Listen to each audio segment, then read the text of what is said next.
This is Jocko Podcast number 335 with Echo Charles and me, Jocko Willink. Good evening, Echo. Good evening. When the Navy's academics had arrived in 1955 to observe UDT training, their purpose had been to validate the course's individual selection tests, the soft sand runs, the ocean swims, the harassment of Hell Week, and short of invalidating any of those, to develop what they called realistic selection standards that would reduce the Navy, what the Navy admitted was the course's excessive attrition. Subjecting students to a battery of personality tests and classifying their individual traits, age, education, intelligence, and so on, the academics hoped not only to predict a candidate's likelihood of success in training, but also his success in an actual underwater demolition team. In the course of these assessments, they learned that students below the age of 21 were 8% more likely to fail, roughly the same rate as high school dropouts, while students from broken homes were just as likely to graduate as anyone else.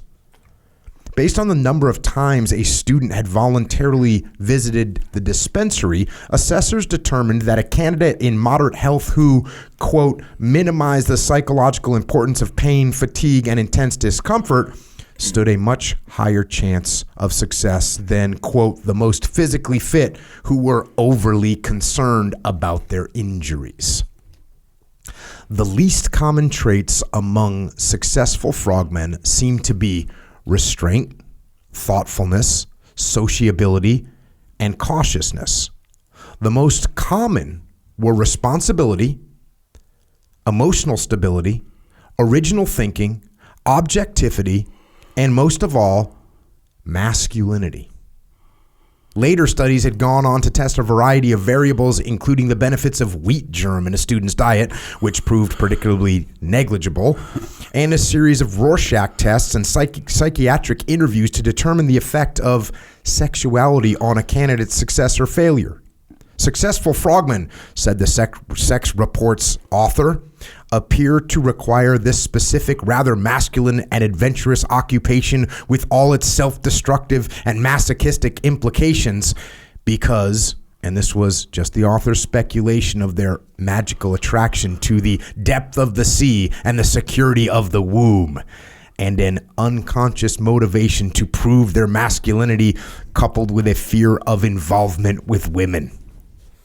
Setting aside the psychoanalyst's tendency to project their own insecurities onto their subject, the Navy had not been able to argue with the UDT's results. I have never met a group of more self-reliant, hell-for-leather characters, wrote reporter Bill Stapleton after accompanying a UDT to St. Thomas in the Virgin Islands in 1955. Besides their typical reconnaissance exercises, submarine lockouts, and tests with miniature submersibles, the frogmen had also salvaged a 50-foot yacht from a reef, twisted the tails of passing sharks, and, when an American sailor had disappeared into a harbor on a moonless night, had commandeered a truck, roared to the wharf's edge, and, as if they had been scouting the contours of an enemy beach, dove on line until they found the drowned man.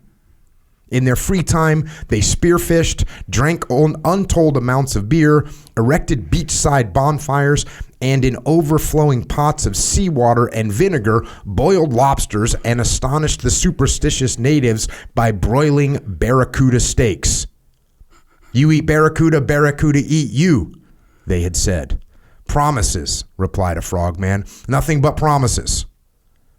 So exclusive were the UDTs, said one observer, that even rank meant nothing to them.